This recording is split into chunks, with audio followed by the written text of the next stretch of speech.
Has that been muted the whole time? Has that been muted the whole goddamn time? Okay, well, let me know in the chat if it's been muted, because I got to give the preamble again, because I got to let you guys know what this is. Let me bring it up, and you'll also see it on the ticker there at the bottom.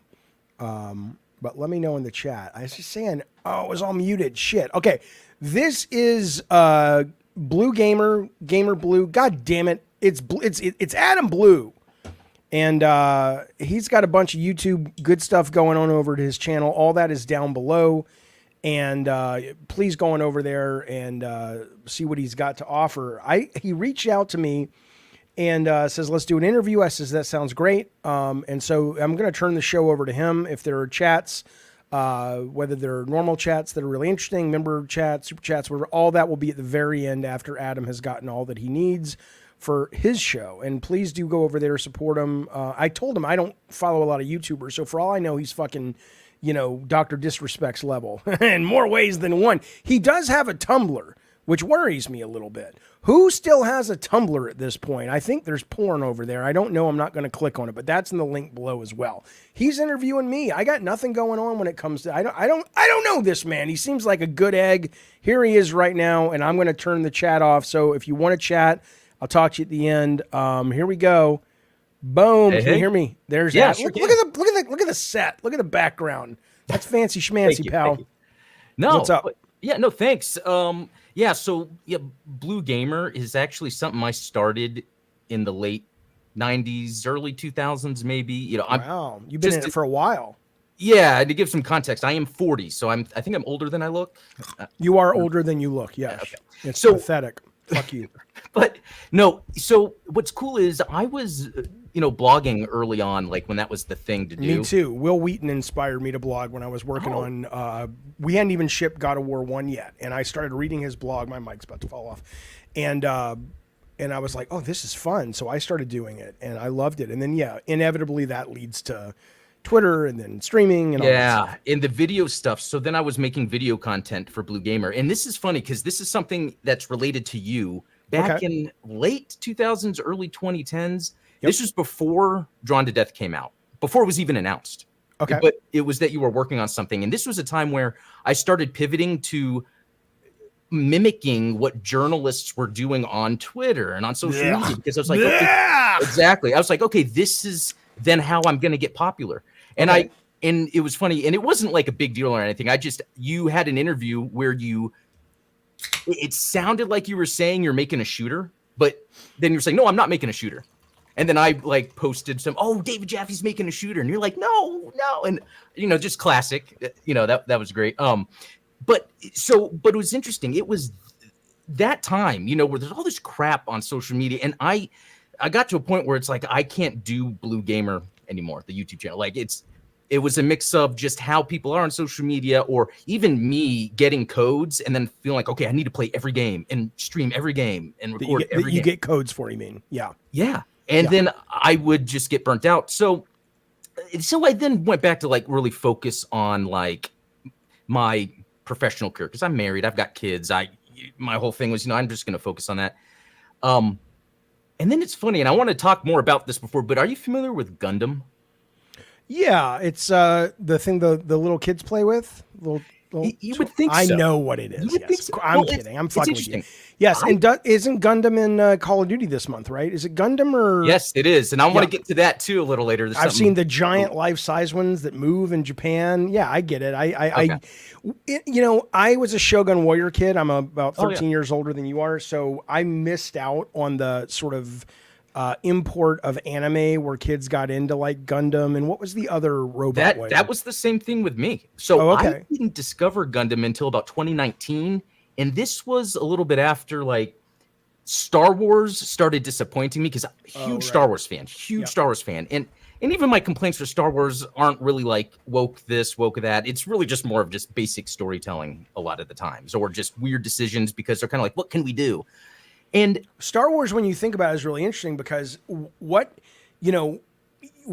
you really think about what you buy when you buy Star Wars is Disney. it's a story. Now the universe is really cool, and I get that, and I get that there was a lot of world building from sort of the unofficial canon now, like, you know, Timothy Zahn and all that stuff. Right.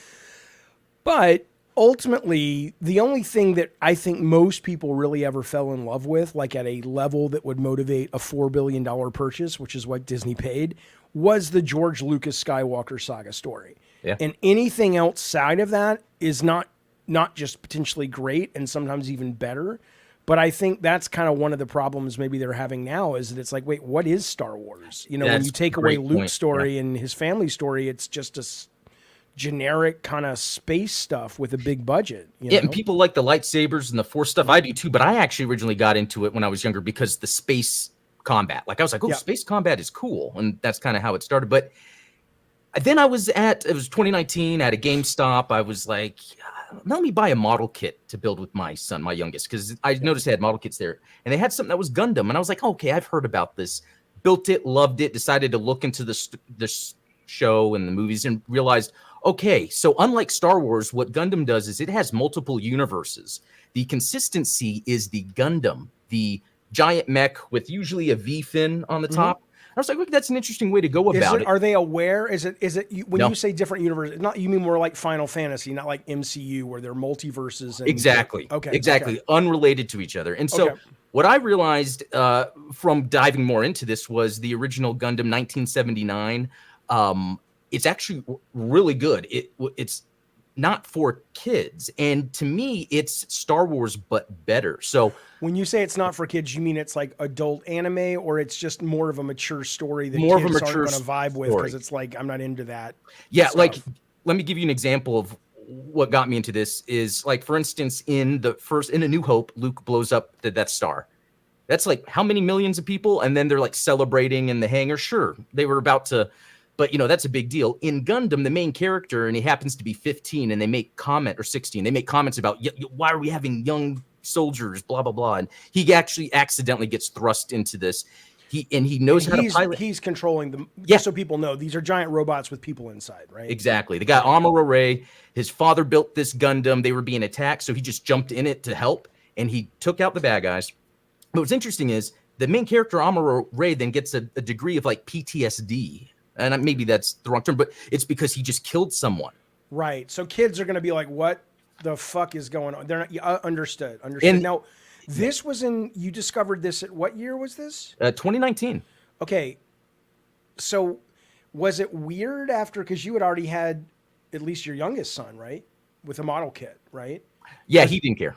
Okay, yeah, but was it weird that your wife stopped having sex with you? Hey, when she got with me, my first place, wall to wall, with a video game collection I ended up selling, but I had a gigantic physical video game collection from ColecoVision all the way to ColecoVision, man. And I was able to those I love the ColecoVision boxes. Oh, I loved my ColecoVision. Sorry, go ahead. No, it was so neat. She fell in love with you with or because? In spite of or because? Well, I think it was because she knows I wouldn't be like going out. I'm not spending money on cars. Okay, fair enough. All right, good for you. Anyway, so back to Gundam. Yeah. So it sounds great. I want to watch it now. If you're a brand new Gundam guy, would you start in 79 or does it hold up? I would. Okay. And the one thing that was interesting is I wasn't one that typically liked anime. I thought it was cringy, and I think, looking back, it was wrong of me to judge like that. But what I've realized is in Japan, like anime is just a means to tell a story. Whereas in the West, a lot of times if something is a cartoon, it's like, okay, is this a hyper-violent thing? Or is this like for kids? Sometimes, or people are like, oh, well, that's a cartoon. I'm not going to watch that, But in Japan, it's a lot different. And they'll tell. Is it? I just got to ask. I don't mean to interrupt, but I'm interested. I love it. Yeah. Well, I know people have been telling me, it's like, Jaffe, whenever you go on people's shows, fuck you. I don't care. I do care, but I don't care. Because it's interesting. I'm passionate. I'm excited because now I'm going, when you say anime is I'm familiar with anime. I'm familiar with manga. I'm not like a hardcore guy, but I like it, But when you say it's a different way or it's just a way to tell a story, are they seeking it out when they have a story because it's simply more affordable to tell their big epic, or is it more because they can do all kinds of crazy shit that they could not really do? I think it's all the above. It's all the above. I think maybe a history too of manga being so important, and more of they looked at anime as animated manga and not like a cartoon. Right. So a lot of, and we'll get into some filmmaking here in a second, because a lot of what that early anime does, especially like early Gundam, is it frames every shot as if a film director would be doing it. Yeah, The creator of Gundam, Yoshiyuki Tomino, I think I said that right. It's just like a George Lucas. Exactly like a George Lucas, where this guy has a vision and he almost snuck in this story to be told, because it was going to be a kid's cartoon and they're going to sell robots. And okay, so it didn't start as an adult thing. Well, in 79. It was planned to be, but they snuck in an adult story. So when it aired, it was the super serious show. And was it a success right off the bat? No, actually it failed, but then people wanted it so bad that they took the whole series, cut it into 3 movies, and they theatrically ran them afterwards. And now it's one of their biggest IPs. So educate me on this. Is Gundam Bandai Namco now? Yeah. So what is the other kind of Coke to their Pepsi, or Pepsi to their Coke? Because there's another big robot. It's not Shogun Warriors. That's still relevant, but I don't remember. So sometimes I'll see it and I'll go, "Oh, it's Gundam," and someone says, "No, it's the other one." Evangelion, maybe. Yes, that's right. Yeah. That's right. Okay. Which I couldn't get into that. I tried. I've never watched any of them, but anyway, I'm thinking so where I'm getting with all this is, while Blue Gamer was failing, I was like, okay, Gundam is interesting. Let me make a whole new YouTube channel where I focus on the business side of running a YouTube channel.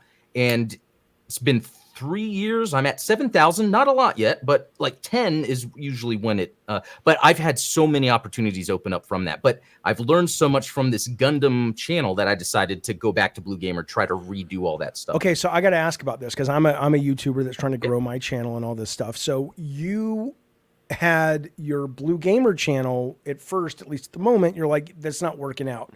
So I'm going to do a Gundam channel. Yeah. And that was successful?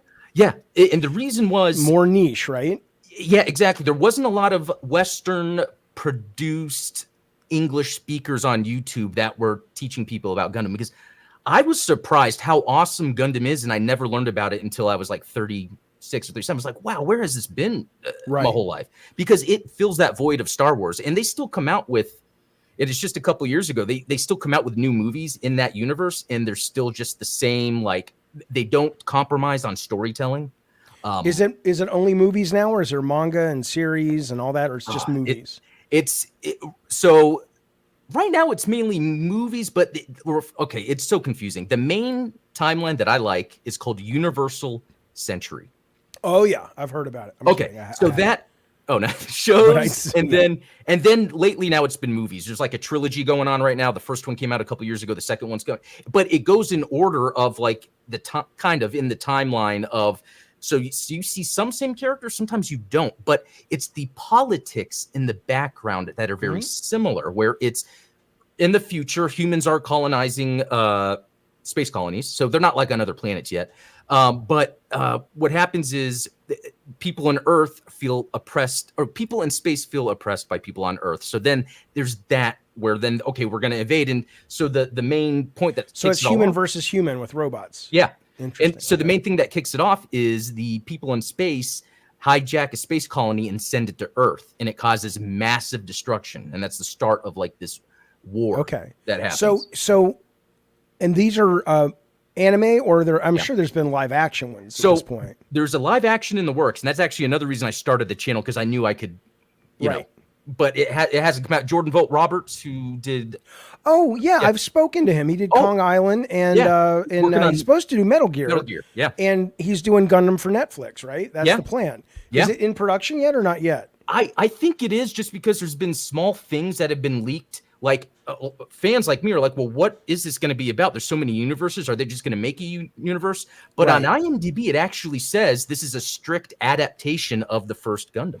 Oh, okay. Which would be amazing. Take the space cruiser and send it to Earth and all that shit? Yeah, showing the colony drop, but you know what? I'm going to move on, because we could talk about this forever. Here's what I'll say. If the goal was to get people watching interested, I mean, I can tell you, I've seen it peripherally enough that I'm like, yeah, now that you're talking about it, I'm like, yeah, let me give that a try. And I wonder, you know, I mean, some of the Netflix stuff, people say the new Ultraman on Netflix is excellent. I haven't seen it, but I've heard that I too. haven't either. And so they're putting a lot of effort into that shit. So hopefully they'll give this guy enough money and time to make something good. I think so. It's been so long, but also this fall will be a Unreal Engine 5 Gundam show. Actually, totally forgot. Yeah, that's going to be all done in Unreal Engine. All done Unreal Engine 5. It's the first one made by a Western sort of crew. It's not Japanese made, but there's a trailer for it. It looks badass. One of the games that we were kicking around before we shut Bartlett Jones down, my last game company, was basically Twisted Metal with superheroes, right? So we wanted to do like, you know, flying and all this kind of, you know, and I was looking at a number of the Gundam multiplayer games because I know that they are, you know, there's some really interesting techniques in there, and there's a lot of people who really vibe with them. But honestly, I could never get my head around. So, are you talking about the Gundam Battle Operation games? Yeah, it's an online PS4, PS5 game. Those it's amazing how good the game is, but it's super hard and not a lot of people play. But the way the gacha system works allows Bandai to get a lot of money from it. So that's how they're able to keep it going. But it's a game that wouldn't exist. It's just because it is so hard, but it's so fun and rewarding. It's a Souls-like. In a way, but it's multiplayer. So okay, so your Gundam channel does well. It's still going, I assume. Yeah. Okay, and then you're like, fuck it, I've learned enough, and my consulting channel's doing well. Let me go back to Blue Gamer. So on the consulting channel, I have to ask because I'm a guy who's trying to build. Channel? Aren't you a coach? You said you were coaching people for YouTube, and it's 7,000 right now. Yeah, but I don't have a channel. You're just a guy who takes phone calls or something. I was helping a channel that. I thought you said, didn't you say that you did the last 3 years you were doing like, you were teaching people how to build social media and all that? Oh, well, you literally said that, unless I'm having a stroke, and I actually did digital marketing for a while. So I'm having a stroke. Let me go deal with that. No. Or it's one of these things you do, and I love it, where you just. Oh yeah, you got to meditate, baby. Yeah, I meditate. I went on a 10-day silent meditation. Amazing. Yeah. Amazing. I don't have that in me. I mean, I didn't think I did. Where did you go? I live in North Texas. There's a place just an hour away from me about that. Okay. Yeah, it was awesome. I miss my family so much. Oh, sure. Yeah, but even that's good stuff to work through, right? It's just like, you know, I mean, the meditation stuff, man. Why do I think you said you did it? I'm going to check this afterwards, and I'm going to clip it if you fucking said it. Now, I don't remember. You fucking said, what is it 7,000 right now? Blue Gamer? Oh, Gundam Explained. That's at 7,000, and then you walked away and you said you did something because you have a family. Oh, so that was originally when I did Blue Gamer, and I was like, this isn't really doing anything. I really need to focus on my career. And I moved from digital marketing to get into IT. So right now I do. Oh, okay. So that's why Gundam was created. Yeah, exactly. I wanted to get my juices flowing again because understood. The heart of everything, and this is what I want the next subject to be, is like, if I'm 40, right? And I love, we'll get to it. I keep jumping ahead. I want to go back to meditation first, but keep going. Yeah. It's your show. It's your show. No, okay, so real quick. Tell people the value. Oh, a lot of people don't get it. I know, it's weird. I didn't get it at first. The only reason I started meditating a whole lot was because there were people I would find online when I was trying to get healthier lifestyle. I noticed people would meditate. I'm like, I'll try it. There was what helped was this app called Headspace. Mm-hmm. Maybe you've heard of it. And I just heard of it. I haven't used it, but I've heard of it. I'll just go through all the things. After going through all the programs, it's almost like it became a habit. And then I was like, I actually don't like to listen. It got to a point where I'd need complete silence. Yeah. And then I started, I would say it was about maybe 6 months. I forget how long it was. I was working at Microsoft at the time, and they had a room for that. So I was able to just go in. Neat. Okay. But this is kind of related to the Gundam stuff, because after the meditation, and I would say maybe psychedelics, I started being more open to things. And one is anime. Yeah, I saw that you were talking about that earlier. Oh, I started reading it last night. It's excellent. It's excellent. I cannot wait for have you done the DMT? I haven't done that, but I'm in Texas. So I will say, if I could, I would do shrooms with a shaman. Oh, yeah. And learn a whole lot from that. It's possible that my brain can. Wait, you have done shrooms with the shaman? Well, or you may have crossed your path as an awareness thing because you're in Texas. Well, because I'm in Texas, I'm trying not to give too many details just in case. Maybe that doesn't If matter. you had to, every day for 5 years, kiss Marco Rubio on the mouth passionately, but after 5, because he's your senator, right? Yeah, I think so. But I hate him. I despise this man. After 5 years, Don't you think then Ted they Cruz? would. Maybe. No. But anyway. No, who's the one in Florida? Wait, Ted Cruz is who's your senator? I think Marco Rubio's Florida. Florida. Ted Cruz is Yeah. Okay, that's what I meant. Ted Cruz. Okay, even worse. You have to kiss him passionately on the mouth. But in 5 years, you'll get legal mushrooms and psychedelics in Texas. Would you do it, Adam Blue? Would you do it? Well, yes, because it would be for the best of everyone in the state. You're a very nice human. I would never. That man. I would fucking. You know what I would do? I would do like Duke Leto in Dune, and I would have a little thing in my tooth, and when I got close to my bite Oh down, yeah. No, that's. Yeah. I'm not saying anything, FBI. I would never kill anybody unless they attack me first. But if I was Duke Leto, God damn it, that's what Adam I'm Blue, trying to you say. don't have ADD. This must be nice for you. No, What's no, it like I to be think able I to stay do. straight think I do. focused? Yeah. Because everyone on the internet tells me I do. When I listen to people on Twitter, they're like, "Oh, I have this because of this." I'm like, "Wait a minute, that's me," but I haven't really gone to check. But anyway, so movies, because a lot of this ties to movies. So if I remember correctly, didn't you say you went to USC? Mm-hmm. Well, and so this was right after high school, right? Like, Oh yeah, I had coveted going to USC since I was about 8 years old, and I read in Reader's Digest that George Lucas went to USC Film School, and I wanted to be the next Spielberg, the next Lucas.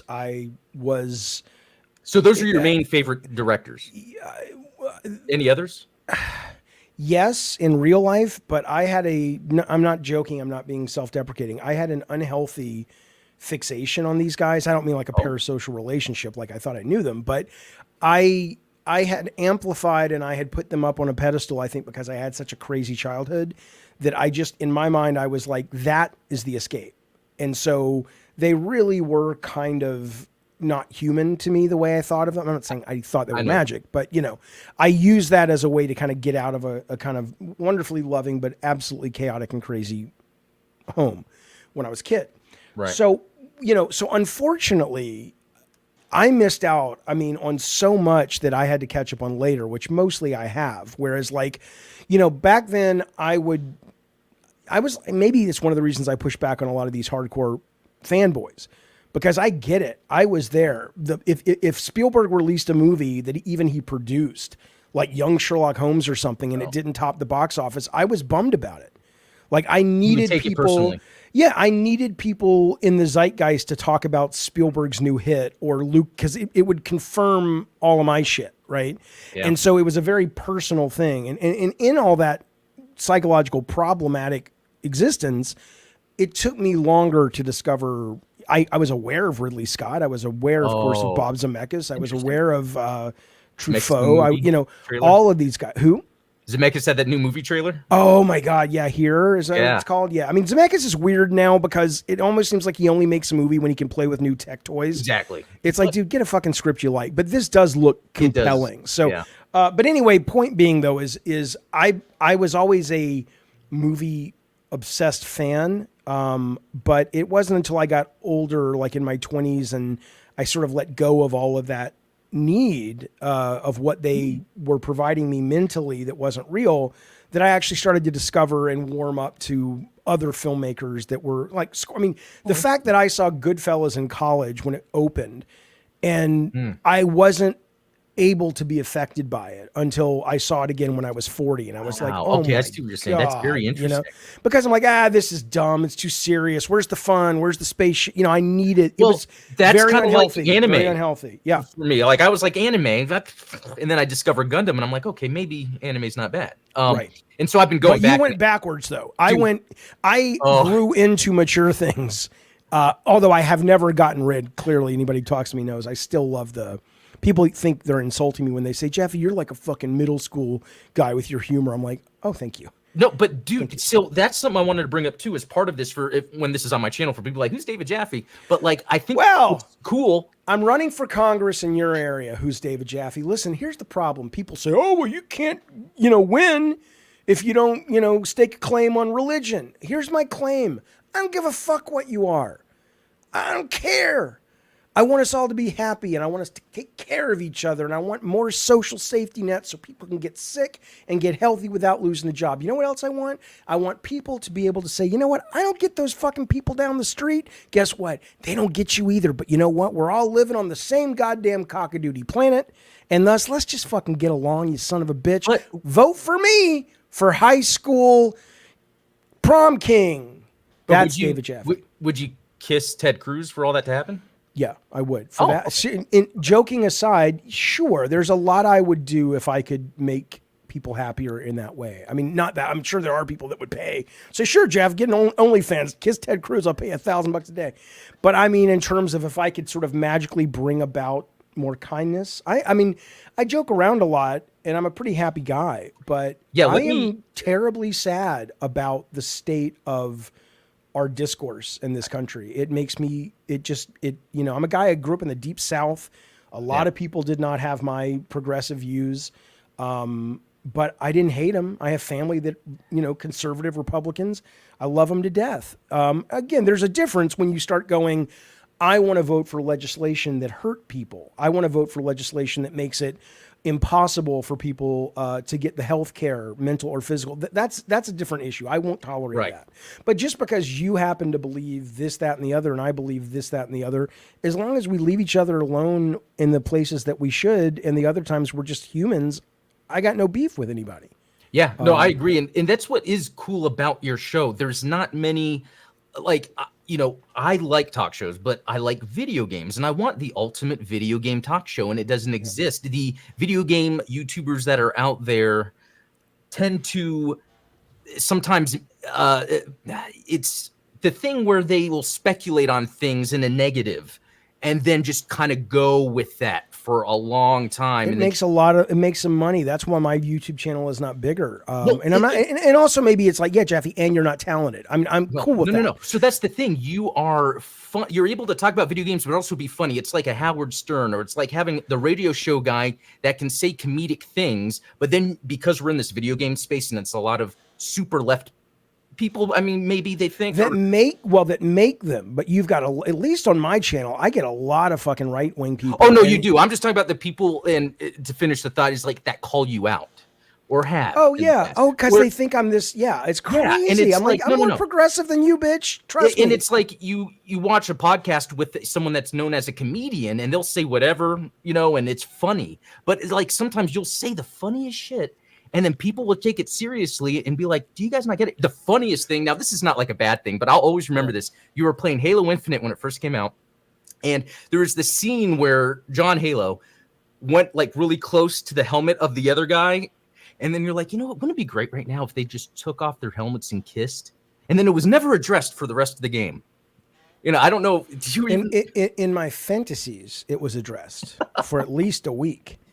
I don't remember that, but no, but I'm saying little things like that. It's hilarious. And here's another thing. So just recently, I think I had one of your shows on in the living room because I wanted to be nice and sit with my wife instead of being on my computer all the time. Oh shit! You showed somebody else the show? What'd she say? She was she doesn't get video games, but just the way you responded to people that would say dumb shit, and then how you would respond. It's hilarious. Oh, I love that. I love that people who don't have to love video games enjoy it as well. That's great. So that's what I'm saying. That's why the I Love the Weird is another perfect thing. I love doing that show. And I have some topics I want to bring up on that too here shortly. Good. But I think so what you do is great. And that's why another thing, like I like Gundam, want people to get into it. When it comes to the video game talking space online, I think people should be going to your show. And that's kind of what I'm trying to do with Blue Gamer. It's like bring it back where it's like fun. There's the humor. There is the talking crap, but without it being hurtful or hateful. Personal.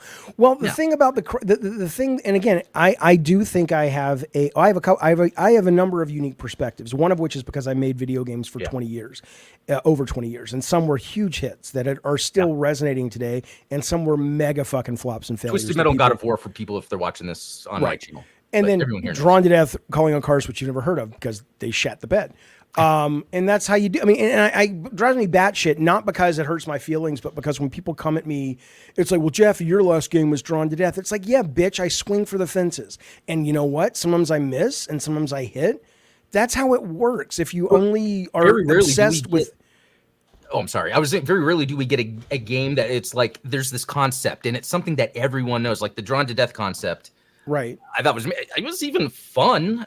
Yeah, I mean, it was a good game. There was problems with it, but I mean, but I get. I loved the Twisted Metal actually. Yeah. On that 2012. Yeah, I loved it too. Super proud of that. I can't believe, and I know they've just announced recently Sony's going to do some PS3 emulation, but for me that seems like obvious. Have that available.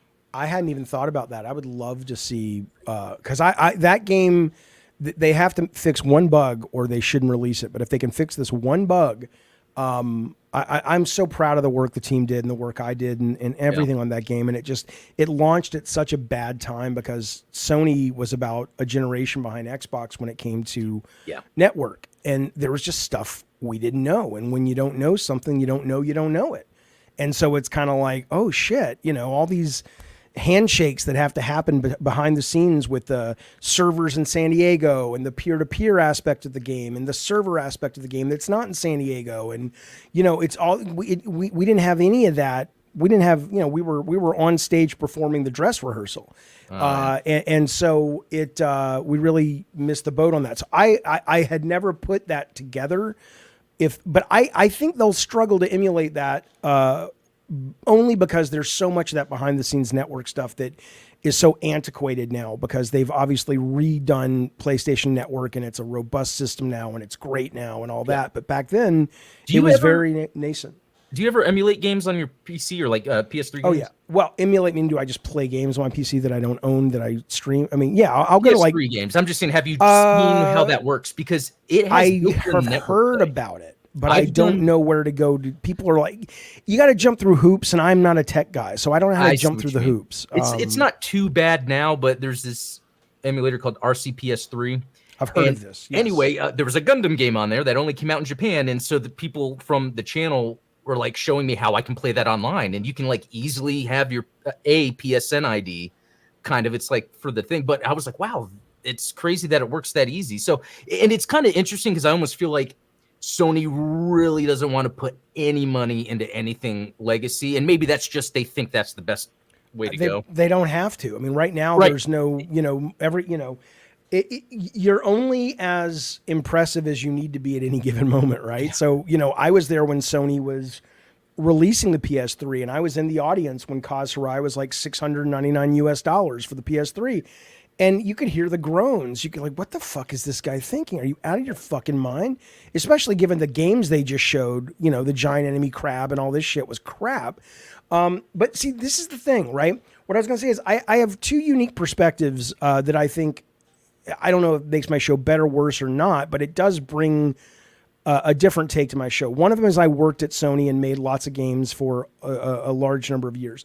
The other one is this kind of psychological trauma of being a fanboy when I was young. And it doesn't mean that everyone who's a fanboy is going through what I went through, but it's a unique perspective that because I was able to travel through that and come out the other side for myself, I put a great value on the honesty of the discourse about the medium that I love. I don't need Sony to win or Xbox to win or Nintendo to win. I don't give a fuck about that. And maybe it's because when I worked at the company, I assure you, they didn't give a fuck about you. It doesn't mean they were mean. They were wonderful to work for, but they're in a business. Yeah. Right. And so all of this, so much of that, we love our fans. Yeah, you love their money, but a lot of it's lip service. I'm not saying they're jerks. They're not. Sony was delightful. But the point, though, is that people will come at me online and they'll come at me with their, metaphorical dorky battle armor. Even metaphorical armor for fanboys still looks like they're LARPing. If you're if it's metaphorical, you can afford to imagine it like you're fucking a Gundam. But because they're fanboys, it still looks like you can see the cardboard and the tape and all that shit. But anyway, they'll come at me and I'm like, dude, I don't care if Sony wins or if it means nothing to me. I love the art form. And there are people that have gotten on board with that and they're like, okay, we get where he's coming from. We don't agree with him a lot or all the time, but he clearly loves the medium. He clearly loves games. Yep. And exactly. I play, as I say, I play up and down the budgetary spectrum and I play everything and I love it so much. I love it. It's like when I'm watching your show, it's like, oh, I get to have this conversation I don't normally get to have because not only is it about any game, but it's also about mechanics. It's also about what is this doing, or what is another game doing that maybe this could be doing, and that has been a big deal with me too. Like I love it. Like it's made it now that I'm, as I'm getting older, it's like I know what I want to play. Right. And so another thing too is, has that changed? Have you seen that change for you? The kind of stuff you like to play as you get older? No, I would say that. No, I think it's a lot of the same. I mean, as maybe genres, like I love, for instance, I love Castlevania games. Like, which ones? So the 2D or the new no, the ones? 2D. Or? The one by Koji Igarashi from Konami. Konami, like, Okay. Like the Metroidvania style thing. Like I love that stuff so much. But I also love Elden Ring. I think Elden Ring and Dragon's Dogma 2 are like some of the best games I have ever played. Like, and it's interesting because a lot of those feel to me like they're Castlevania games. They're just in a 3D space, because there's the whole when you die, then you have to like start from somewhere else. You lose the progression, for instance. The bosses, it's like, okay, got to memorize the boss.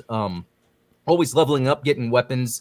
But what Elden Ring and Dragon's Dogma 2 does really well, and Helldivers 2 does this too, is kind of the emergent gameplay where there's so many systems at play that you never really know what could happen, or you could use that to your advantage. That's why Elden Ring has been, and I was, I'm going to talk about this on my show tomorrow, but I felt last night like I had reconnected with an old friend, because Elden Ring's my favorite game of all time. I've never finished it because I don't take any pride in being a good, bad, or other gamer. It's never been. I don't be.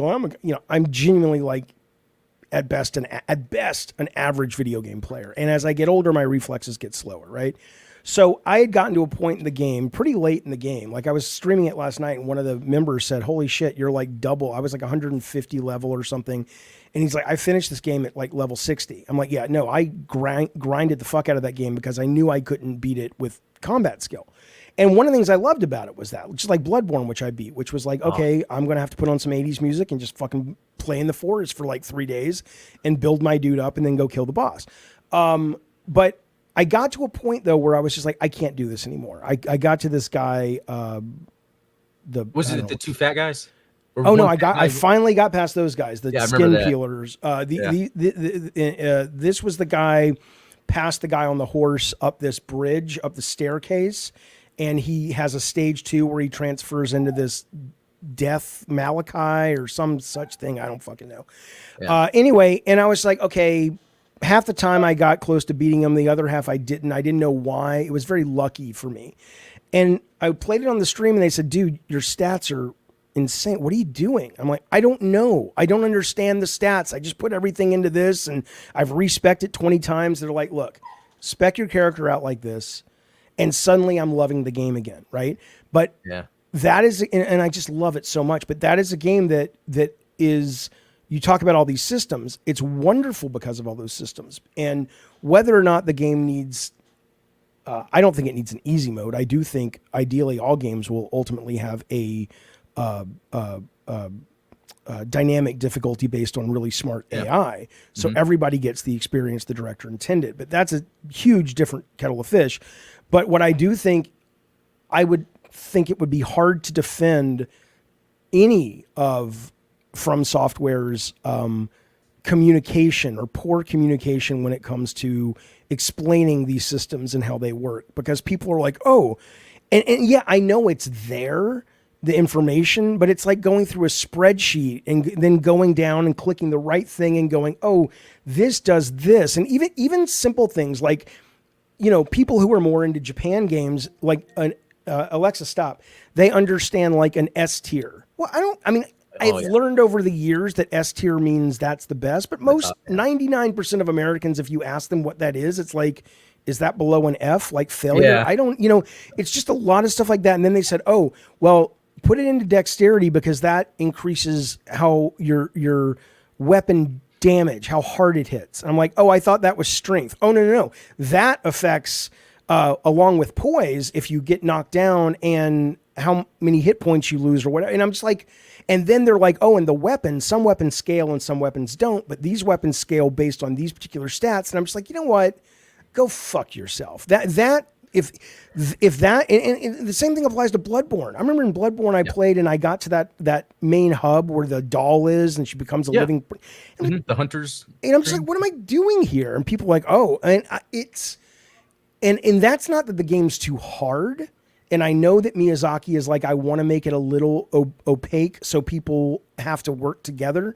But there's a point where it's like, dude, I could understand a Kurosawa film in its original Japanese more than I can understand what the fuck I'm supposed to do in your games without help. And I don't think that's good. But anyway, there's a lot of systems. There's a lot of systems at play. No, because it's interesting because I feel like I love the Souls games, but I feel like they can get away with that. Maybe just because we let them. Yeah. I mean, but it is kind of cool because someone's brought it up. It's like the community aspect that comes with it then. Because then you're like... Hang on. I just put the Beverly Hills 90210 theme whenever I get a text message. It was supposed to be a phone call, but now I hear it all the time. No, that's a good idea. I mean, isn't that new movie coming out? I don't know. I was Axel F. Yeah, that's not Beverly Hills, but yeah, that's... wait, no, that's Beverly Hills Cop. I was saying Beverly Hills 90210. Oh, okay. But I love them both. But anyway, no, I mean, you're right. But I think what I've been so fascinated about with the discourse of the From Software games has been the actual genuine sense of pride that a number of gamers, that they're not joking. I kind of thought, are you serious? They really... And again, this is not me saying it like they really like, aren't they stupid?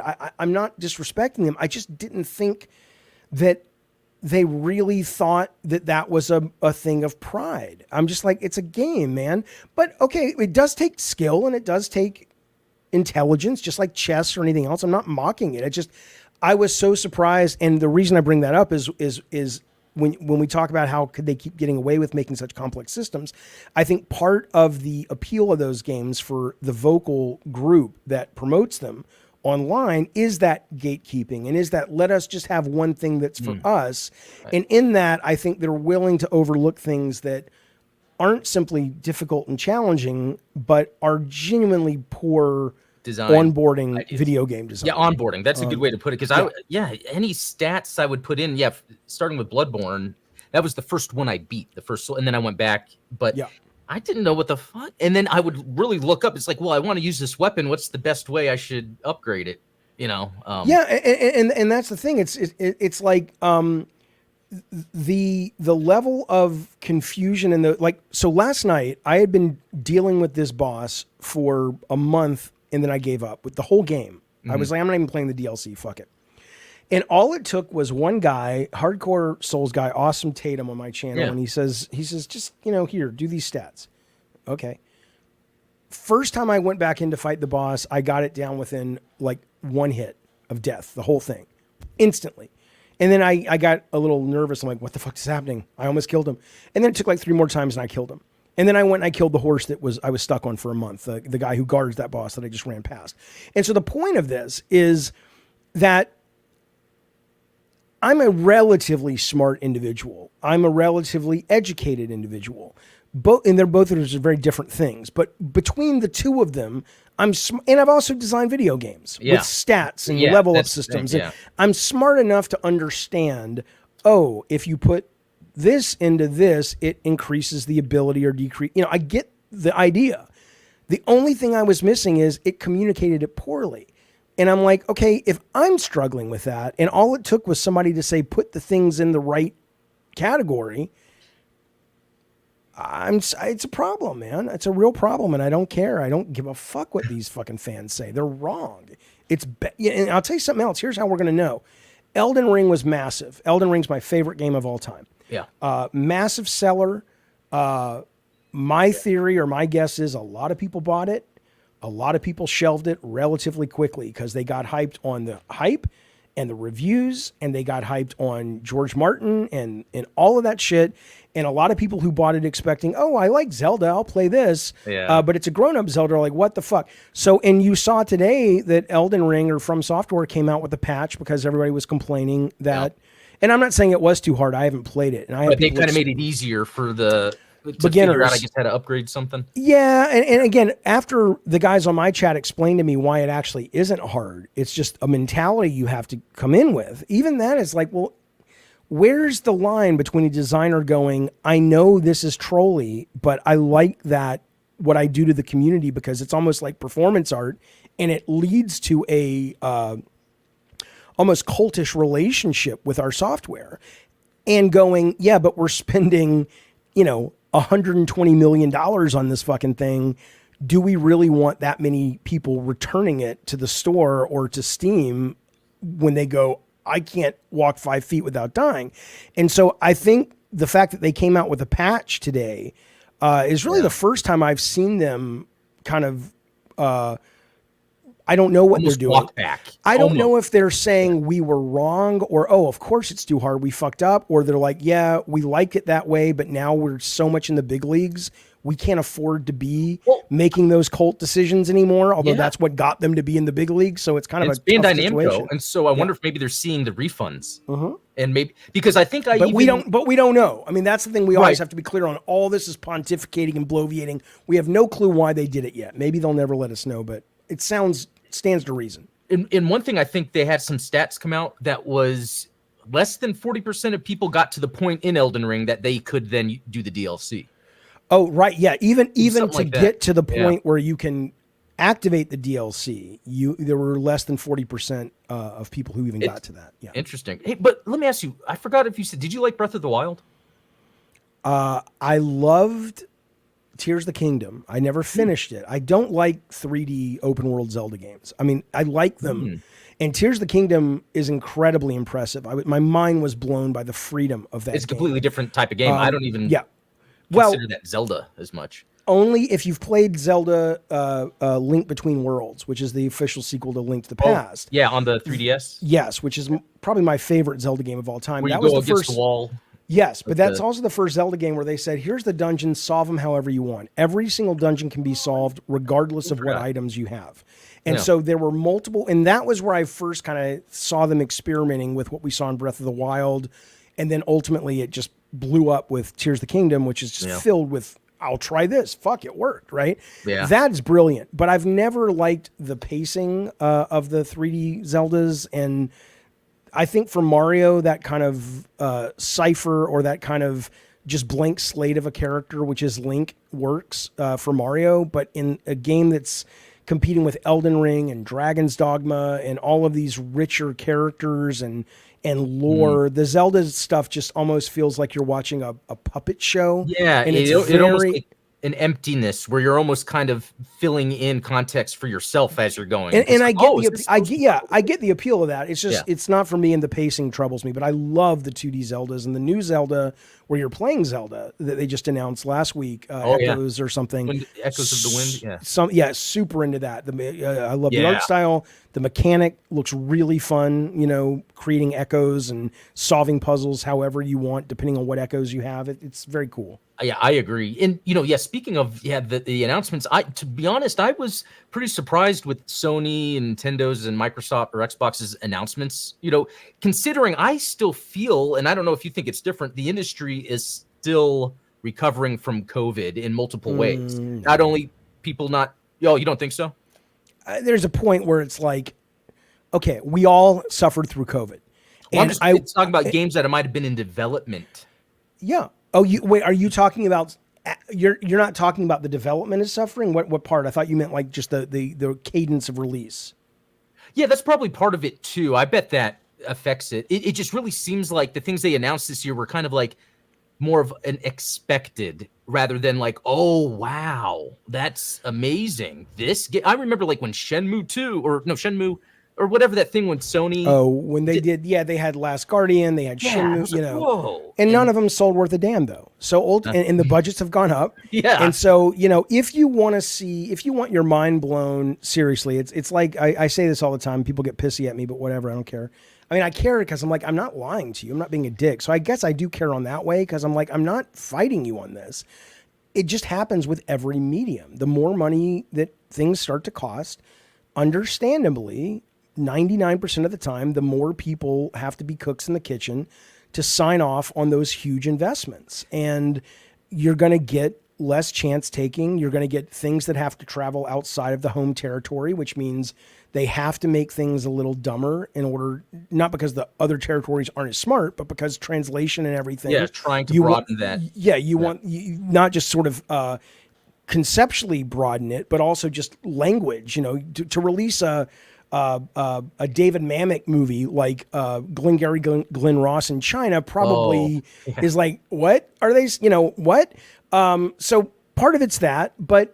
So if you really want to play the stuff that is like, oh my God, that's fucking cool, that exists in spades. You're just going to have to go look for it on the AA and the indie space. But a lot of gamers that came up with Sony and their beautiful production value, they're just not acclimated to that. And they find that off-putting, and I respect that.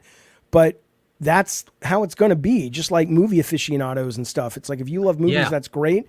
But I'm sorry, you're not going to get your terms of endearments of the 80s, or you're not going to get your ordinary people, or you're not going to get the conversation from the 70s with Gene Hackman from Coppola anymore in the multiplex. You need to subscribe to Hulu or Netflix or whoever, or at any given time, whoever's investing in these kind of smaller, more adult films, not because they're not good, but because the worm is turned and the audience is adjusted and the budgets have gone up for the stuff that goes in theaters. And that's something I wanted to bring up, because both movies and video games, I wonder how much, and I don't know if this is true, and I'm just guessing, how much is that maybe a kind of money laundering, where it's like, okay, we got a number of these producers on a game or a movie, and they're like, well, let's make the budget 200 million. And it's like, sometimes there's examples where does something really need that budget, like the Godzilla from Japan that came out recently, or it's such a great movie. Yeah, I know. And it's even video games. I'll see indie games that come out that just have this layer of you're saying the Godzilla movie is an example of not needing that big of a budget to be great. Yeah, in multiple ways. See. Visually, story, acting, and it was from another country, but I was still enthralled with it was delightful. And so I almost feel like something, because I follow movies, we talk, like, I'm really into filmmaking, but movies and video games, and it seems like that same thing when it comes to the big production houses. They spend a lot, and then they're like, oh, we didn't make money.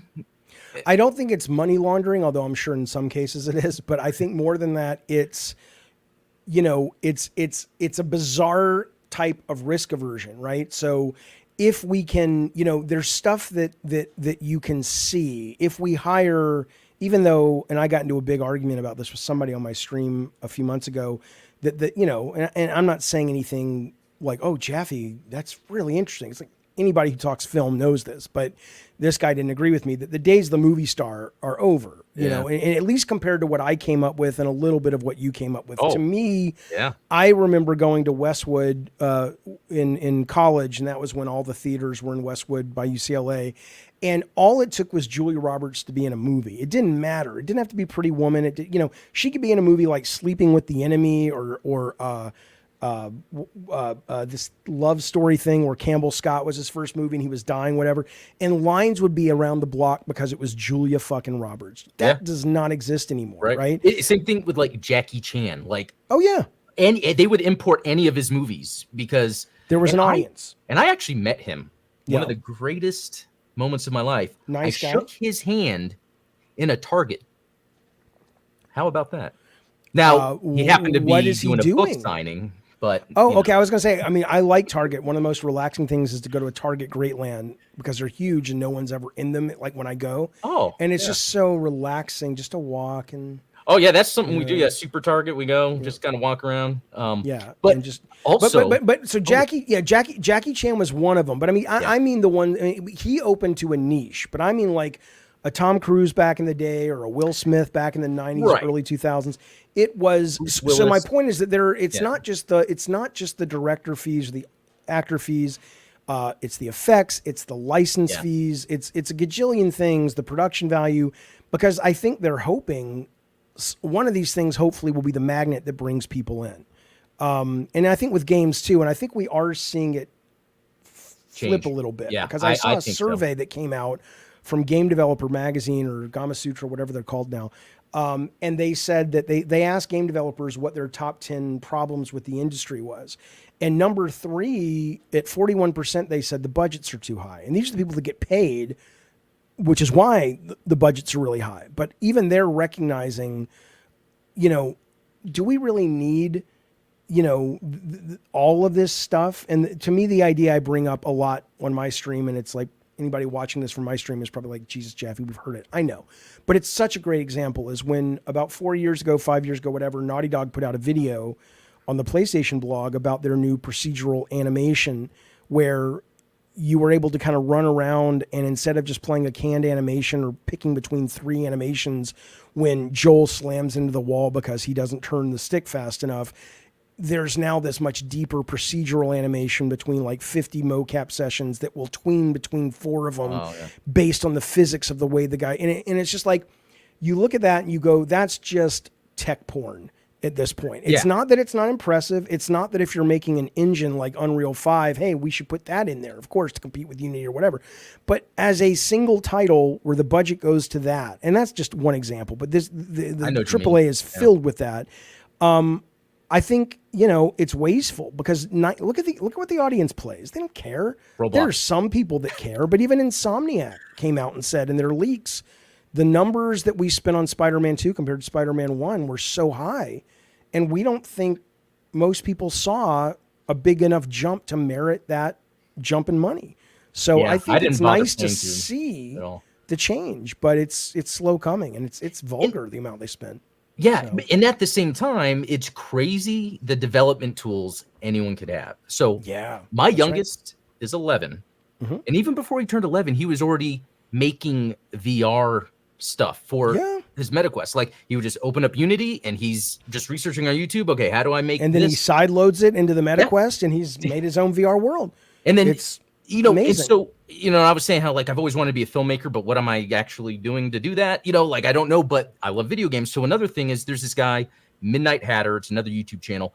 I actually stream on his on Wednesdays. He streams on my Gundam on Thursdays. Okay, but we are really into video games at this level, and so we've been working on something in the background, and I've learned how, just going through this process, how difficult it is. Like, I mean, and you've said it plenty of times, but actually seeing it, because there's so much time spent on the smallest thing because it just needs to feel right. So it's like, how do we figure this out? And I don't want to give too much away, but the neat idea was take Castlevania, but what if the whip is a utility more than just to hit enemies? Right. So swinging and lots carrying of stuff. and stuff. We're trying to like implement that emergent gameplay. Cool. Excellent. And it's pretty cool. And what was really cool. And what are you building it in? What engine? Unity. Cool. Yeah. And what's another cool thing about it is, we're thinking about, we want to make this where it's something we can just publish to say, hey, we published something, and not scope creep to death.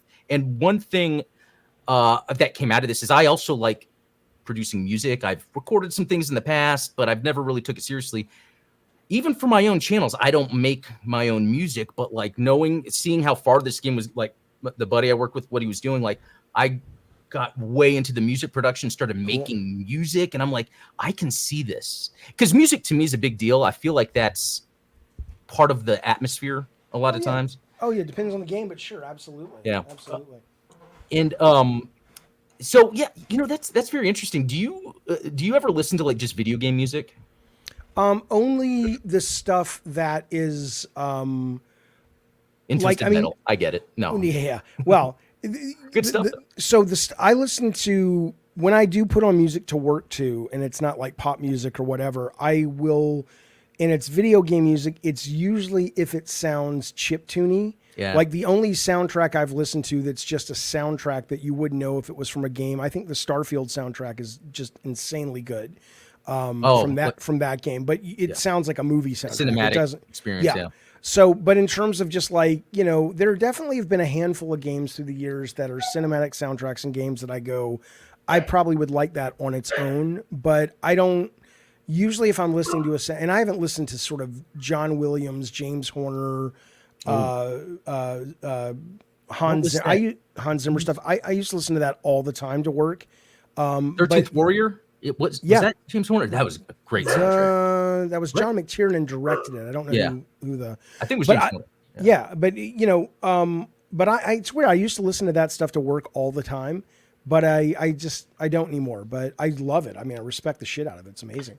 Yeah, and so And okay, so I want to go back to the filmmaking real quick. So when you were going to USC, was it in your mind that you got to figure out how to make a movie?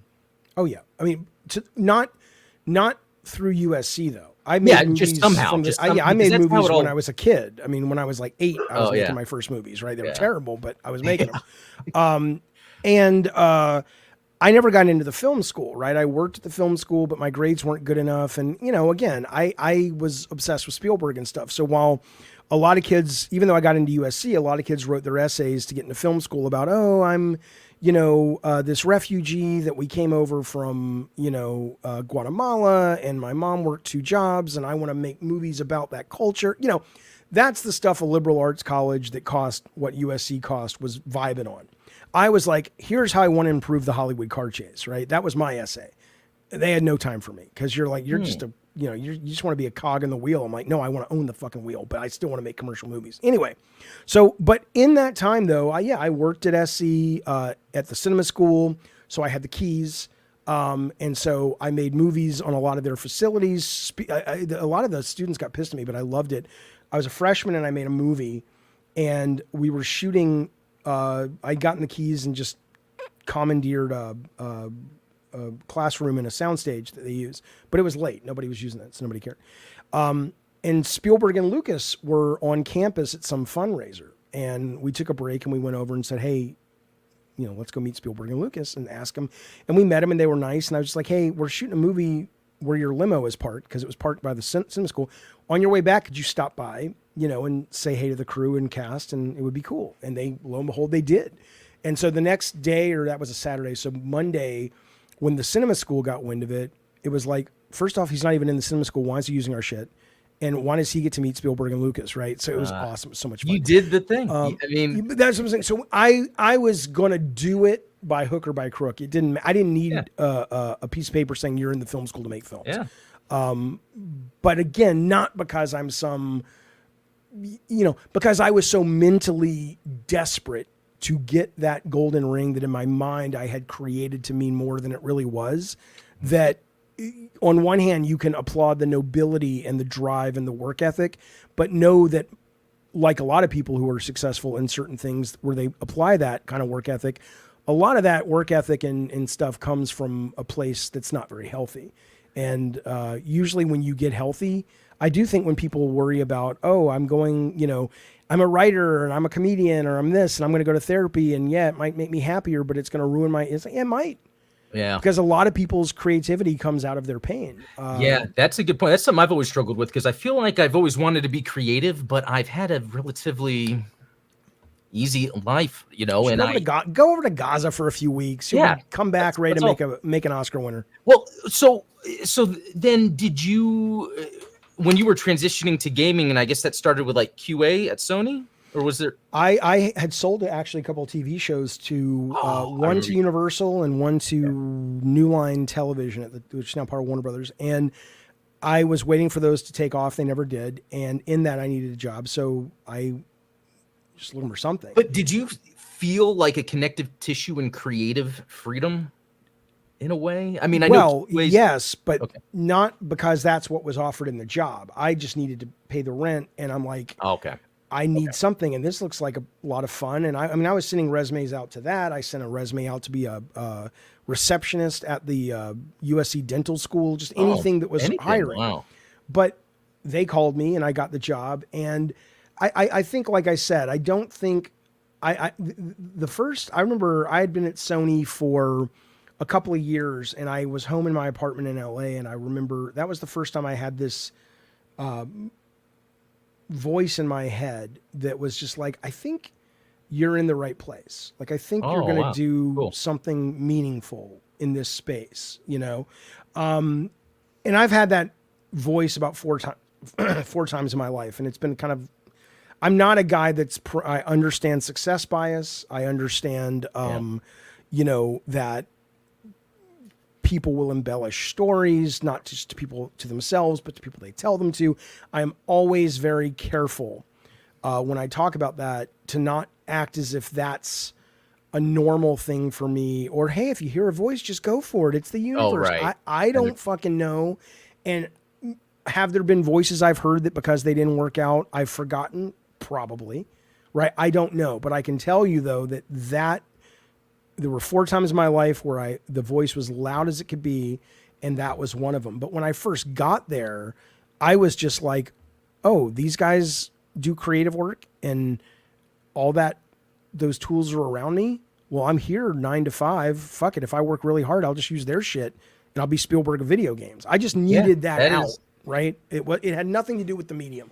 It could have been animated flip books. It's like, I gotta be the best at making animated flip books on the history book, and I don't fucking know. And that's what like me doing YouTube is. It's a way for me to be creative because I really don't know how to make a movie. I mean, I made it when I was. It's easy to make a movie, it's easy for your son to make a VR thing. VR game. Why don't anybody can make a movie? The question is, can you make a good movie? Yeah, and I think are you willing to take the hits for the next 15 years while your movies suck, or 10 years, or whatever? I'll kiss Ted Cruz.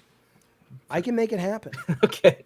But no, that is interesting because I think a lot of times it's like I see something and how much of that is, oh, I can do that too, because it was so exciting. But I really do think as with video games, I'm picky about the movies I watch. Sometimes I look at, okay, who's the director, who's producing it? What is it about? What's going on? Like, I haven't watched a lot of the latest Marvel movies just because over some time it's kind of like, that's probably cool for some people, but there's something I want out of it. And so, like with this Gundam live action movie apparently happening, like, oh, some streams we have, we're just sitting there thinking, oh, what's the best way to do this? And Robert Meyer Burnett, who I brought up to you before, I'm trying to get you guys in for an interview, but like Robert Meyer Burnett does a great job of talking about like verisimilitude in cinema. Oh, Burnett work. Yeah. I know. I'm buddies with the guy who's real close with him, and Dave Parker, and Free Enterprise was his movie. Yeah. I ran adjacent to that group when I was living in LA, and my buddy's the connective tissue. But I watch his stuff sometimes. Because I hear stories from him too about like he was a assistant on Army of Darkness, which I love that movie. Which, by the way, I met Bruce Campbell twice. Nice. I know. Bruce Campbell and Jackie Chan, like those are the geek. And now you.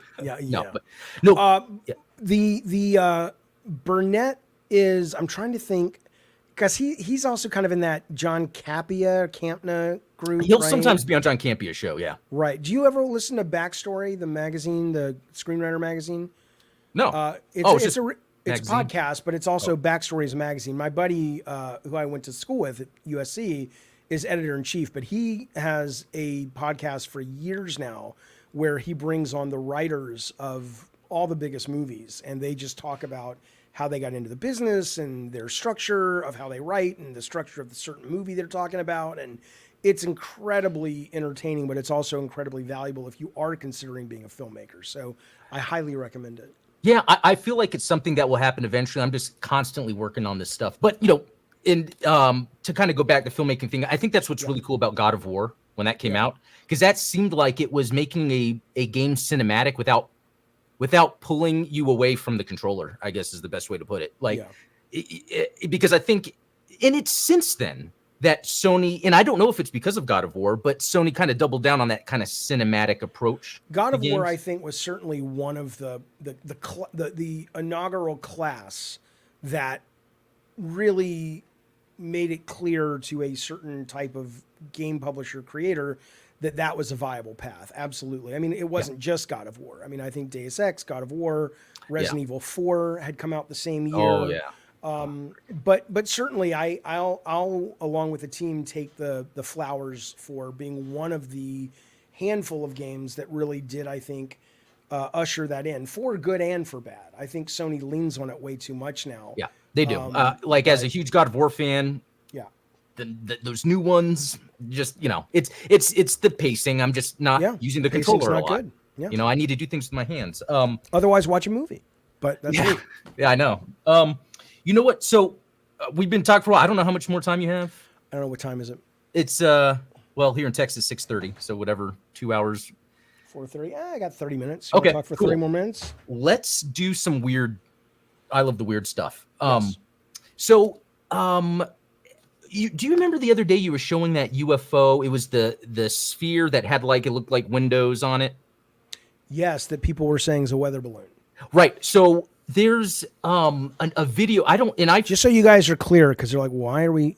Oh. I do a show once a week on usually Saturdays, sometimes Sundays, called I Love the Weird, also on my channel. And that's where we delve into my other passion, which is UFOs and weird brain science and metaphysics, just metaphysics anything. and religion. That's Yeah. weird. You know, all religion's weird to God. me, but you know, God, you know, I just love all that stuff. Yeah. So that's kind of Yeah. what we're talking. Thank And you. last Thank you week for there doing was a that. picture that I think was shot in Texas. I think it was from Texas, but I don't know where it was. I don't but remember. it's Have you one of the seen the video? clearest images of what people say has been, you can't authenticate it, but they've said there's no trickery going on here as far as experts can tell. But I don't know. But if that's true. have you seen the video? I have not. Okay, because the video, and I tried to look for it to show you, but if you watch it and you have it clear and you're kind of focused, you can see what looks like a little like thing pop out and move around. Okay. But it does so at a velocity. Like a penis? Yeah, just like that. Exactly. No, it's like an antenna. Almost like it's, but when you look at it real closely, it's moving really fast as if there's nothing working against its movement. Okay. So you think what? You think it's the real deal? Or it's definitely not a weather balloon. It's something, you know what my thought, I think any UFO we see is just something that is here. Well, yeah. And I think it's you mean something that is man-made that we have put up there. Either man-made or it's by a civilization that's been around for a while, but they live underwater because it's safer. Yeah, yeah. I mean, I don't have a dog in the fight other than I just think the fight is fun. Like exactly. I'm fascinated. I'm curious. It doesn't matter to me what it is. Even if it's the most benign, if what the Air Force pilots say, they saw this thing moving, like if you go back to like Tic Tac video and all that, but it's all of them or a lot of them. Even if all of it is the most boring, benign answer, which is, oh yeah, that's DARPA technology that we know what's going on, but we can't talk about it. Just like, you know, I was a kid of the 80s and there was the stealth bomber that we all kind of knew was happening, but there's no stealth bomber. You know, it's like, yeah, sure.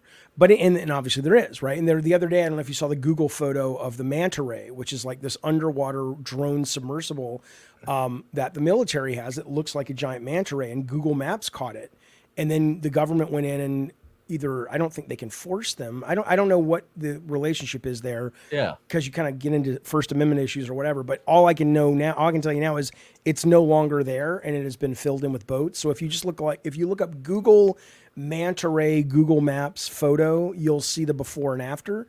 And the before is it's kind of in the dock, and then now it's been replaced with boats. So, but anyway, the point is, even if it's that most benign, boring thing, which is, oh yeah, it's military, if we have actually invented technology that allows us to, in the most benign way, simply move that quickly, and in the most dramatic but still benign way, fold space and time so that we can actually move through dimensions in order to get places faster, both of those will revolutionize the world. I mean, can you imagine being able to live in, you know, off the grid in the woods, but go to work in New York City 9 to 5, and it takes you 10 seconds to get there? I mean, well, also if an alien from another planet is smart enough, I don't think they're going to take their time to fly. Oh yeah, Earth. Unless they really do fly super fast. But now, even if they did, they wouldn't be or they wouldn't be physical beings because they would just tear up. Yeah, I mean, well, if they went light speed, they could, right? You're not going to die if you go light speed if you're in the vehicle that's moving at light speed, will you? I don't know. We should try it. Yeah, well, let's see what I can do. But certainly folding space-time, you wouldn't. But regardless of what it is, that's interesting. You know, it is. I think I've never seen a ghost. Do I think consciousness survives this experience? I think enough meditation, and maybe you've experienced this as well, will let you recognize, even though you have to also give in to the idea that it could also just be a thought you're having that you're attributing to something higher. But if you get into some really deep meditations where you sort of, I guess on my chat the other day, somebody called it ego death, but when you kind of lose your sense of self, and you just are. To me, it's like I feel like I'm connected with everyone. That's how it feels. I don't even feel, it does feel that way when you come back from it and you try to explain it. But I think when you are experiencing it, there is no sense of thought. It just is. True. Yeah. And so I think that might survive this, because that may be all there is anyway. But the point is, I love exploring it. That's why, again, this book was recommended to me, and I'm just like, the more I hear about the psychedelics and the more I hear about certain types of psychedelics, both from a medical standpoint, like ketamine to treat depression. Right. I know people who are on that it's been a lifesaver for, or just people who want to explore. And some things I've experienced when I have been insanely medicated. I think there's a neat adventure to be had there if you're into that kind of spiritual exploration. So I love all that stuff. Definitely. And AKA, I love the weird Saturdays, 5:00 California time. Where can you see it? Right here, well, or there on David Jaffe Games. Link below, I guess. But no, what's interesting about that is actually, I can present, can't I? You should be able to. Let me do something real quick. Full screen here. All right. So I am showing, do you see it?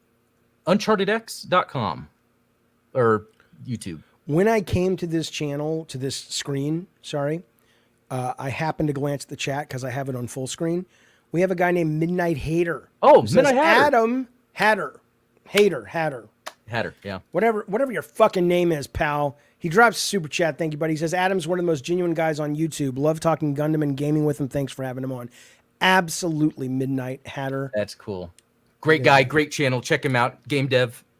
Oh, he is. Oh, what has he worked on? Do I know him, or would I know his stuff? No, actually, he was the one I was mentioning before. That you're working with. Got it. Okay. Yeah. All right. So this is what you're sharing right now. UnchartedX.com. Yeah. So this is interesting. I love following things about ancient history that's not explained.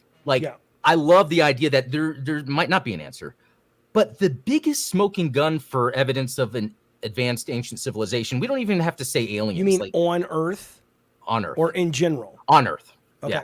Is these precision, what look like vases. So there's multiple videos about this. These vases were found in a 15,000-year-old burial in Egypt, but they have precision where all around them, they're carved perfectly within a thousandth of an inch. I think that's what it is. And it's to be done that way today with machines would be super expensive. But the other part that can't be explained is there's like these little handles that are to the right and left of them. And if you would think you would make this on a lathe, something that's spinning it, but then you wouldn't be able to do that. So really they have experts, and he has videos of experts with like laser machining to research and look at it or study it.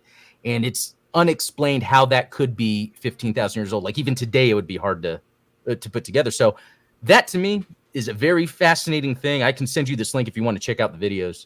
But where these were found? Where in a cave in Egypt, in a burial that had I want to say it might have had some other bodies with it, but it had organic material that they were able to date back to 15,000 years ago. So what are they? They're suggesting options would be that there was a civilization that is no more that had advanced capabilities. Yes. Mainstream says that no, they were just done by hand, but there's no chisel marks. The precision's impossible. How many of them are there? I want to say there's like 40,000 of them. Oh, okay. So it's not just a handful in this burial chamber. Right. And the other thing too is there's ideas floating around. I guess, nothing is for certain, but these weren't jars to like hold things or water. The idea is they're similar to what's used on transformers. These like these ceramic caps that would be on top of an electric transformer.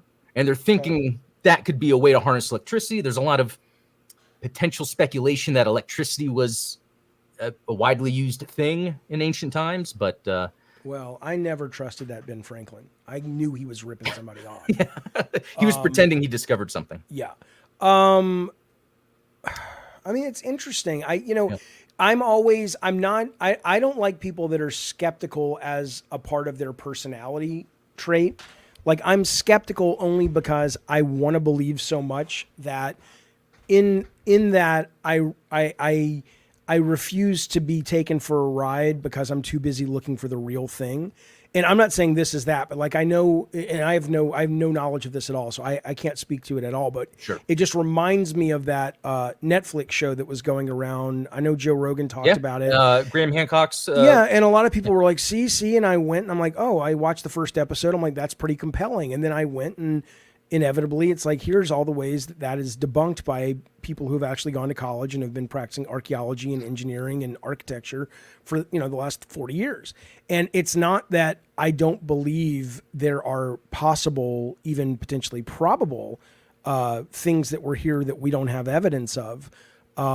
It's just that in light of information that's much more easier to believe, it becomes difficult to believe the more fun stuff if you're really in a search for truth, I guess. Yeah, I see what you're saying, and I feel like I had to go through some sort of thing where I was going down too many rabbit holes that really led to nothing. One other interesting thing, and this is to kind of frame your mind in a different way. Like I think, an ancient human civilization, sure, but what if they weren't human? What if it was just another hominid? And like, for instance, Neanderthals used red ochre, which, for painting or putting on themselves for sun protection, did art, music. They have wind instruments. So it's like, really, Neanderthals, Denisovans, they found this in a cave. It's a jade bracelet with a drill hole in it with striations. And it's like, well, how would that be? And I think this one's 40,000 years old. And it's like, well, how's that possible?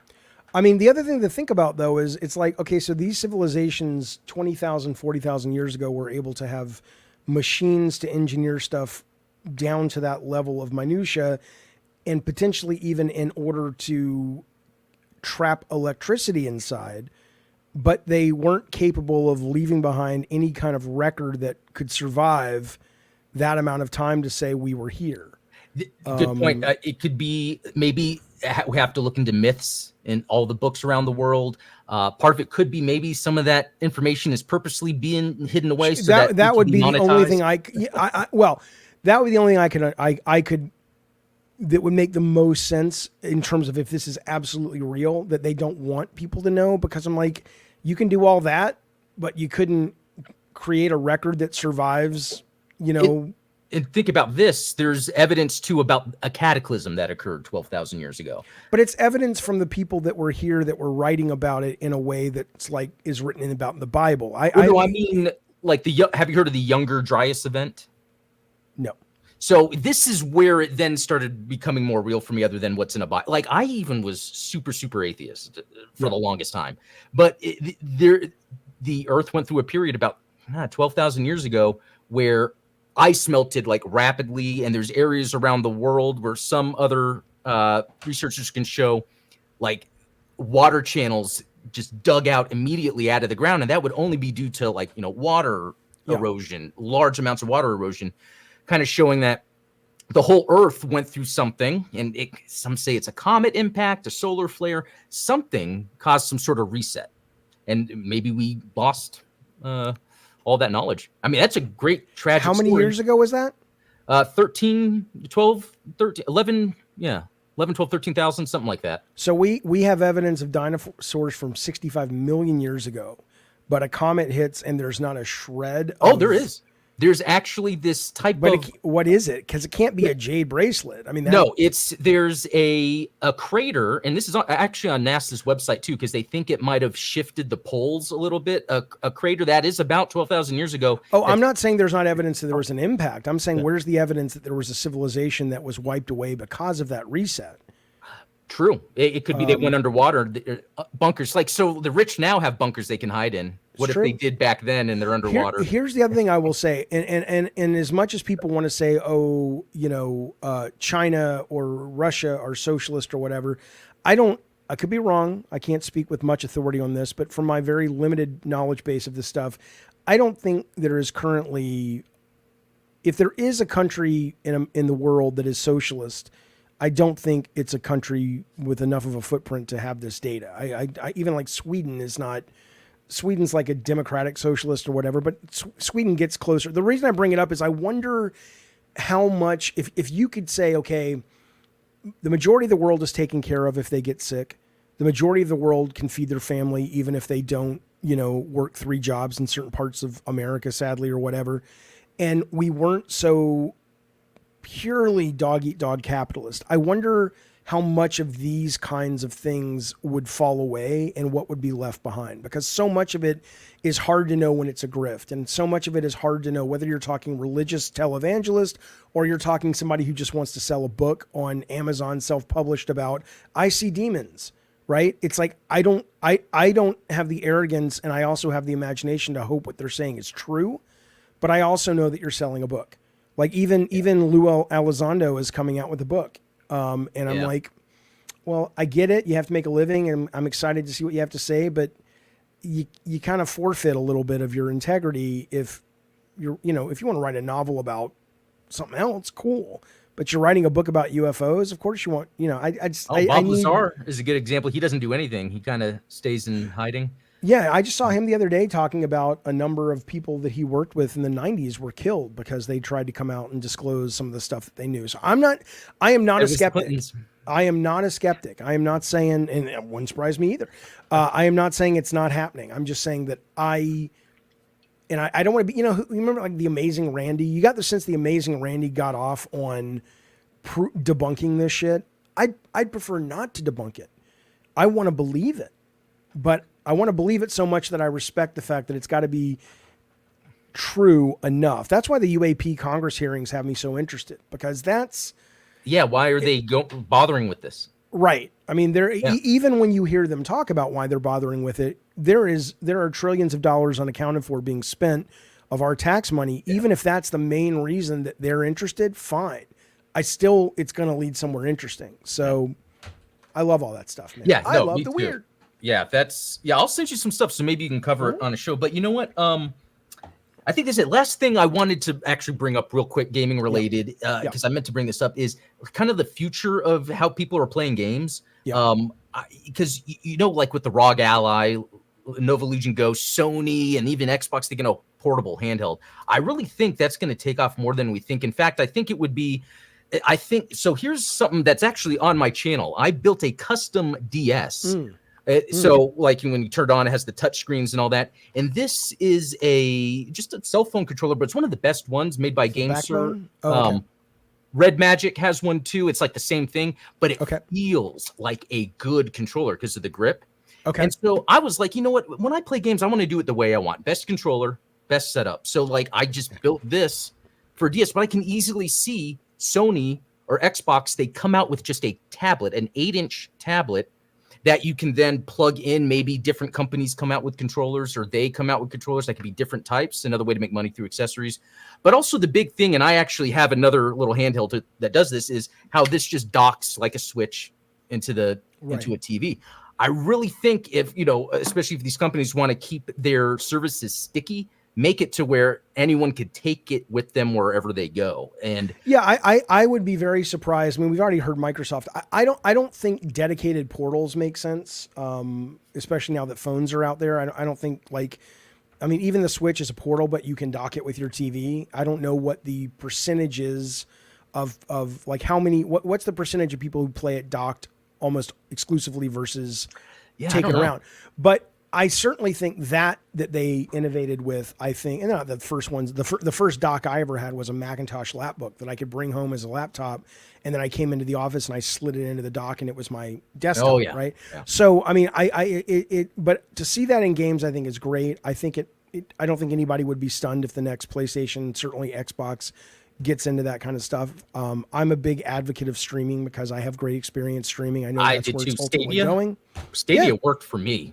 Stadia worked for me great. I played through the Hitman games and I was blown away by the lack of buffering. The way you know it works is you stop remembering that you're streaming a game and you just lose yourself in the game. I feel the same with all of them mostly. GeForce Now is my favorite. But I think all that stuff is making games more accessible, removing the barrier of, you have to have a PlayStation, you have to have an Xbox, you have to have which is what a lot of the fanboys hate hearing me say too, because they and I get it, they have a nostalgia and a deep love for owning the game, and they have a deep love for being a fan of watching Sony beat Xbox at E3 when they were 10 years old and they were the cool kid on the playground, whatever. And that's kind of related to the director thing you were talking about with Spielberg. That's right. Yeah. But frankly, though, if you look at, I have kids that are a little older than yours, but they're not kids anymore, but they're 18, 20. Yeah. But they came up with the Robloxes and the Club Penguins and the Fortnites. I say this to my people on my channel all the time. It's like, I know that a lot of vocal people that love games that watch my show believe it and they're right for their own point of view.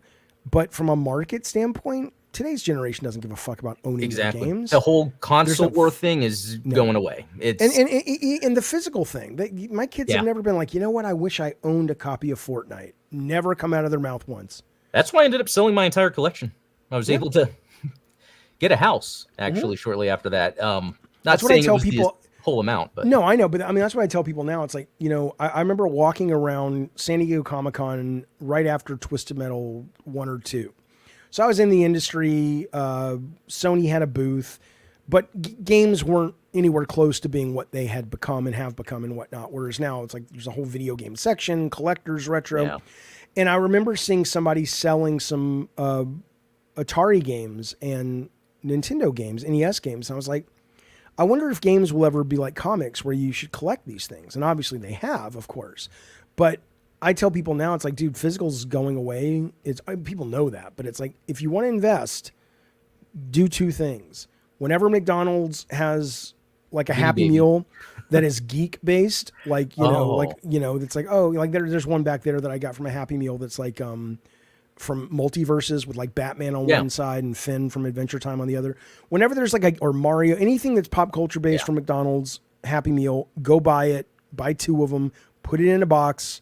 Don't touch it. It'll probably be worth at least $100 to $300 when you're 30. But video games too, though, because the physical's going away, just go get them. They don't cost that much, even if they're used or whatever.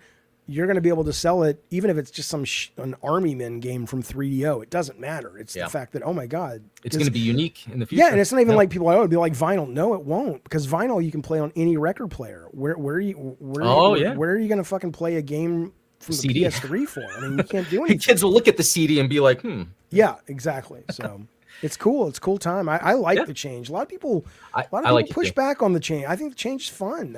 Meditation. You meditate, right? You'll accept change. Yeah, that's exactly right. Exactly. Yeah. The attachment stuff, you're just like, what am I doing? Yeah. Like when you can see your thoughts and recognize, what the fuck am I worried about? Exactly. And I don't mean this. That's the hard thing about talking about meditation is a lot of people are already predisposed because of culture and television and stuff to think that it's some kind of magical thing. Yeah. And so when I say what I'm about to say, I don't mean this as I'm trying to be some kind of guruic magical, but meditating lets you see, whether it is metaphorical or literal, I don't know, but it lets you experience that this is just a play, right? That this is just a show. And maybe there are people watching it. I'm not being that literal. I don't fucking know anything about that. But when you are able to step outside of the little lowercase u and you recognize it's like none of this is real. It's just relax. You're on a ride. You probably paid for it. You probably saved up all year for the vacation that is to put the headset on. It'll only take a day in real time, but for you, you've got to experience a whole human life cycle. Like that last episode of Next Generation Star Trek with Picard. Do you remember that? Where like he lived this original whole Next Gen or the Next Generation Picard? No, the old Picard. Where it was like one of the last episodes where like he lived this entire life, and then he was. I'm sure I've seen it before, but I don't remember that. Yeah, that was the first time I saw that concept, and I was like, "That's crazy." I don't know what's going to happen, if anything, when we head out. But what I will say though is that one always comes back to me, maybe because of my love of games and entertainment, but. It wouldn't surprise me though, because when you do meditate and you just kind of separate and let go and detach, you go, wait a minute, I'm in this. This is a game. Yeah, there's layers of judgment that have just piled up. Yeah, and you have to work through them. And you're just like, I'm just here. Relax. Yeah. You paid for this. A lot of money. So. Yeah, that's a good idea. Yeah. All right, well, cool. Well, this was awesome. I appreciate it. Man. I got so much out of this. I did too. It was a lot of fun to talk to you. Absolutely. Great. Awesome. Love to hear it. So anyway, I'll just jump. Are you going to continue streaming? I'm going to just chat with the chat for a few minutes, see if anybody's got anything pressing, and then I'm going to head off and see what the family's up to tonight. All right, man. Well, I appreciate it. Thanks a lot. Anytime. Be well, buddy. Thank you so much for having me. Thanks. All right. Well, there you go, fellas. That was good, sir. Adam Blue Gamer. What do you guys got to say? I'm not going to go through all these chats, but thank you for that. Thank you for watching. Anything you want to talk about before I head out, let me know. And we can do that briefly. Talk to me, Jaff Man, says Toxmod. What would you like to talk about, sir? What is on your mind, my friend? Hey, let me ask you guys a question, actually, now that I have you here. I'm debating, there is a gabbing tomorrow, not today, because these take up all my energy. So I'm trying to figure out, and I know you guys here are members. I think this is a members only chat. I believe so. I don't know.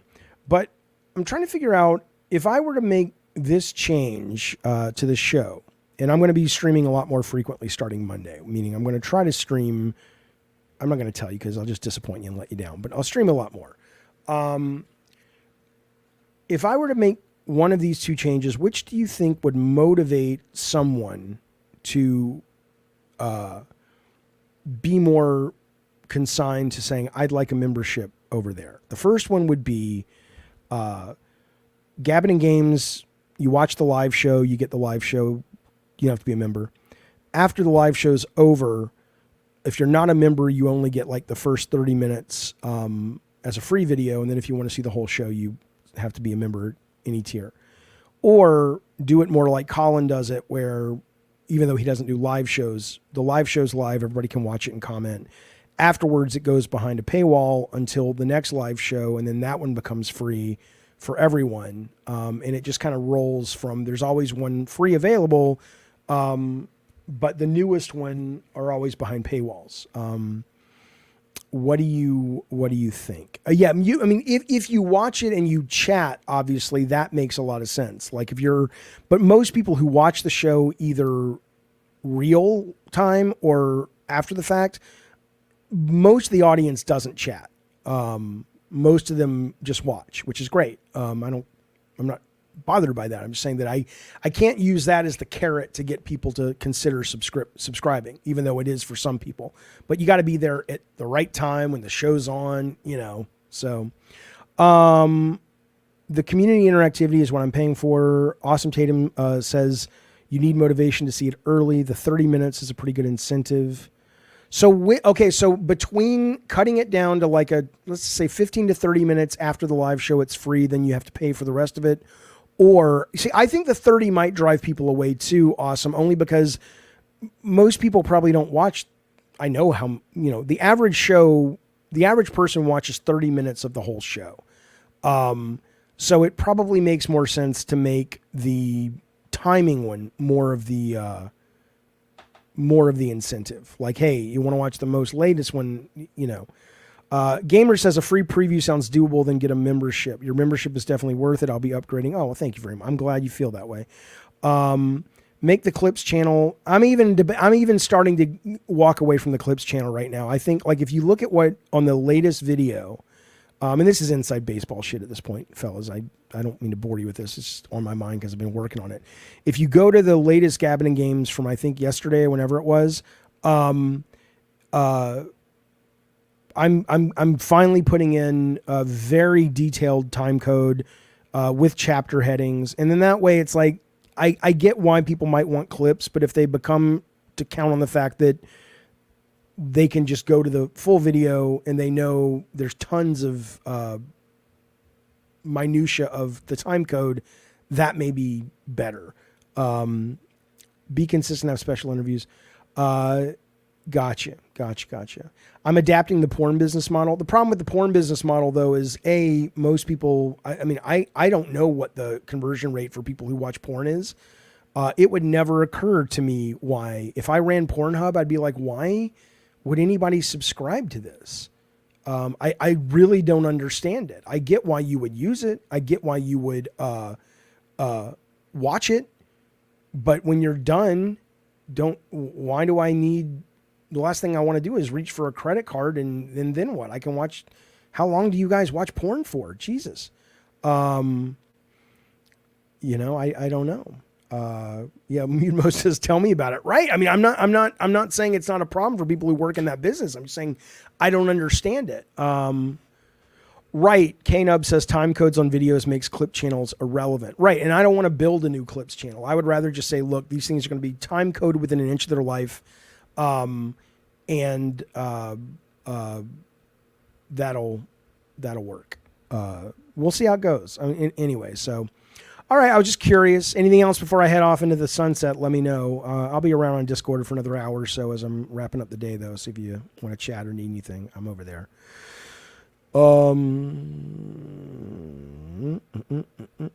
Listen, porn movie storylines got a lot better. I hear you, Mel, but I'm not there for a story. So I don't care how good it is. I get things done and I move on. I think more interviews and interesting co-host. I don't want to do that though. But I appreciate that. I appreciate the comment. I don't want to build a channel based on, how good of an interview I can collect, because then the work becomes chasing after people. And it's like, you're only as good as the name you've got on your show. And that's fine. That's a valid business model, but I'm not interested in, I don't like the dependency of someone other than the show itself to be what makes it work. So, but I hear you. And I don't think you're business wise wrong, but it's nothing I'm interested in. If I get a guest, it's because I want to talk to the guest, not because I'm like, oh, it's a big guest. All right, fellas. Well, there you go. That is the stream. I hope you enjoyed the chat. I enjoyed it. I had a nice time talking to good Sir Adam. I hope you dug it. Going over to his channel, give him some of your time and attention and see, what he's got to offer over there. Links are below this, and that's all I got, boys. I'm tired. All right. Thank you, fellas and Filettis. Be well, be safe, and I will see you guys sooner than later in your dreams. Because I'm a stalker in your imagination.